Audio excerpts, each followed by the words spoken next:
Méditons avec le pasteur Ertis. Méditons avec le pasteur Ertis.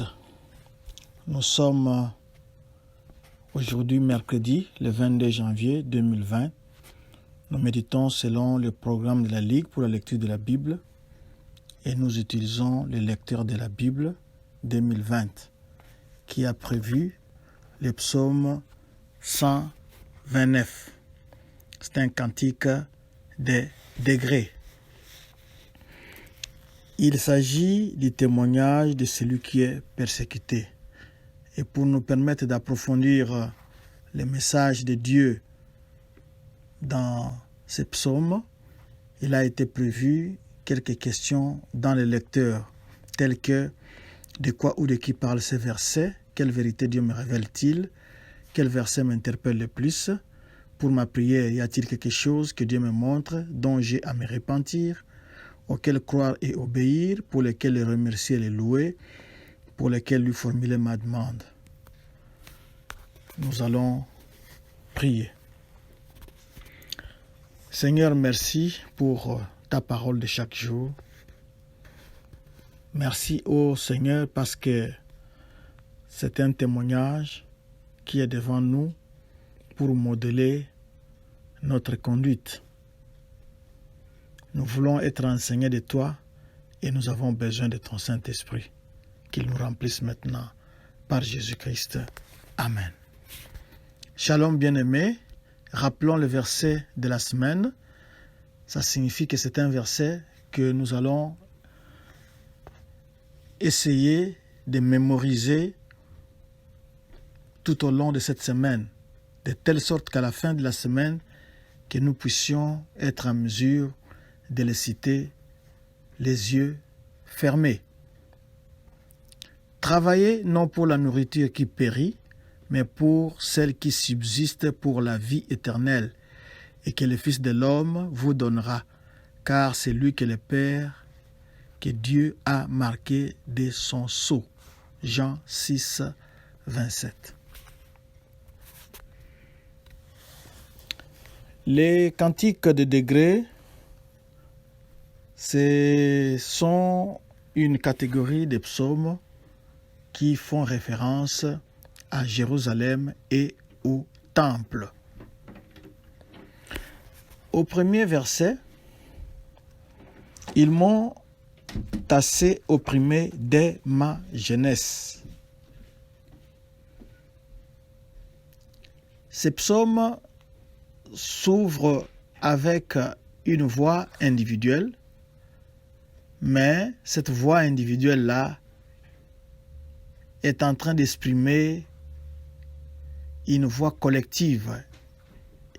Elle est en train d'exprimer un point de vue collectif qui concerne toute la nation d'Israël.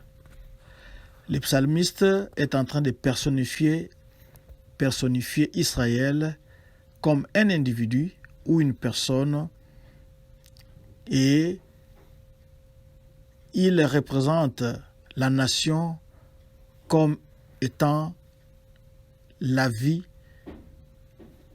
d'une personne humaine. Et selon ces versets, Israël a souffert toute sa vie durant. Au verset 2, ils m'ont assez opprimé dès ma jeunesse, mais ils ne m'ont pas vaincu. C'est toujours la même lamentation qui explique le genre d'affliction qu'a connu Israël. Mais heureusement ici, les gens qui ont tourmenté Israël ne l'avaient pas complètement vaincu. Israël est resté invaincu, quoique elle a connu le tourment de la part de ceux qui étaient en train de la faire souffrir.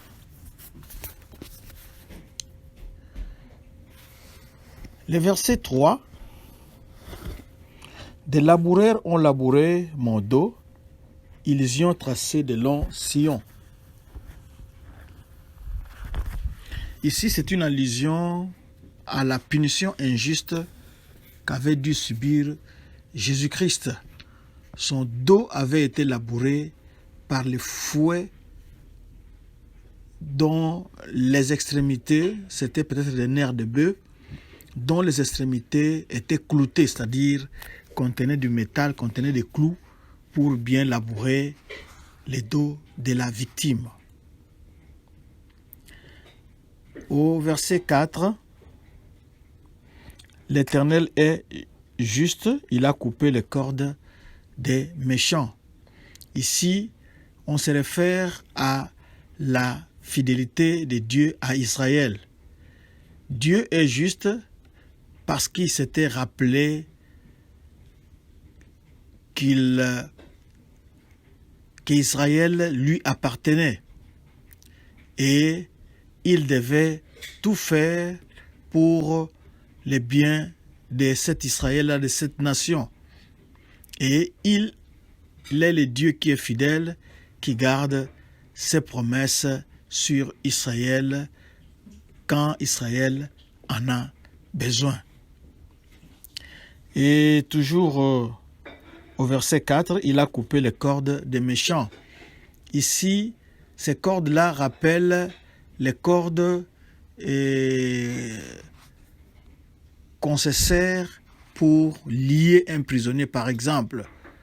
Alors, l'Éternel est celui qui a coupé ces cordes-là pour libérer son peuple. Verset 5. Qu'il soit confondu et qu'il recule tous ceux qui haïssent Sion. Tous les ennemis qui viennent pour attaquer Jérusalem, la capitale, et dans Jérusalem, nous savons qu'il y a le mont Sion où est placé le temple, que ces ennemis-là, qu'ils soient dans la confusion. C'est ça la prière d'Israël dans ces psaumes, que vos ennemis puissent être dans la confusion. Au verset 6, qu'il soit comme l'herbe de toit qui sèche avant qu'on l'arrache. Et nous pouvons même enchaîner avec le verset 7. Le moissonneur n'en remplit point sa main, celui qui lie les gerbes n'en charge point son bras. Israël utilisait des toits plats. Ce n'est pas des toits en pente comme nous les connaissons dans la plupart de nos pays, de nos villes et villages. Et les toits étaient plats. Et ces toits-là étaient faits de terre et d'argile. Ce qui fait que quand il y a pluie, il y a une certaine végétation, une certaine verdure. Il y a des herbes qui poussent. Mais ces herbes-là n'étaient pas assez pour pouvoir remplir la main de celui qui voudrait peut-être recueillir cette herbe-là ou ces herbes-là. Il ne pouvait pas remplir la main. Alors ça, c'est la prière d'Israël, que ces gens-là, que les ennemis soient comme l'herbe de toit, qu'on arrache avant qu'elle l'ait séchée. C'est-à-dire, il a plu, il y a eu de l'herbe qui a poussé, mais quand la chaleur du soleil va revenir, cette herbe-là va vite sécher, de telle sorte que quand on viendra pour sarcler, on ne pourra même pas remplir une main. C'est-à-dire que c'est vraiment inutile et très inutile. C'est ça la prière d'Israël contre ses ennemis.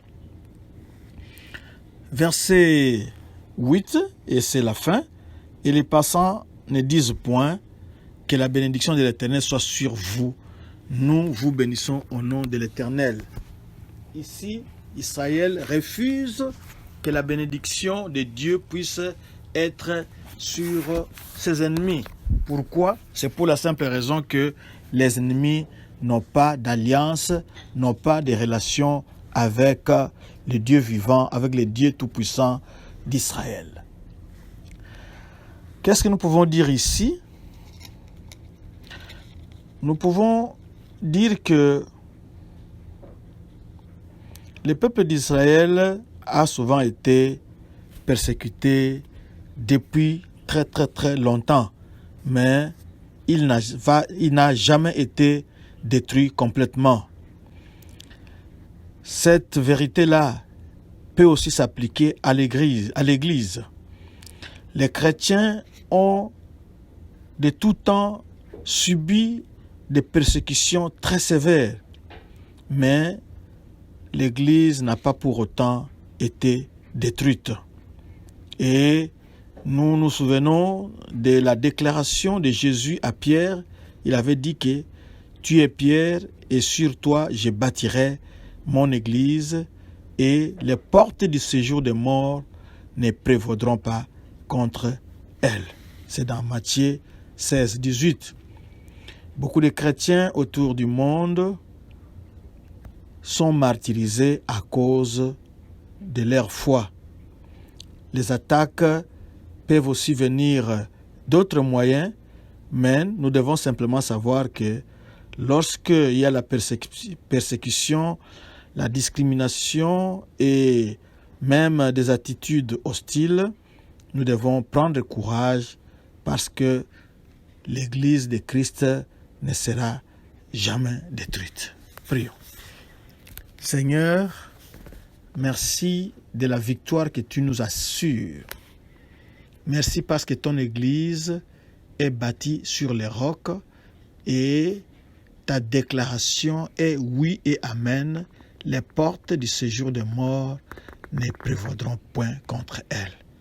Merci de relever ton Église. Merci de protéger ton Église. Au nom de Jésus. Amen. Notre adresse, si vous voulez retrouver la méditation, allez à notre page Facebook Doxadeo Lushi ou bien sur YouTube et Twitter Doxadeo Lubumbashi. Visitez aussi notre site internet www.églisedoxadeo.com. Là-bas, vous trouverez beaucoup de ressources pour votre vie chrétienne. Que Dieu vous bénisse. Shalom.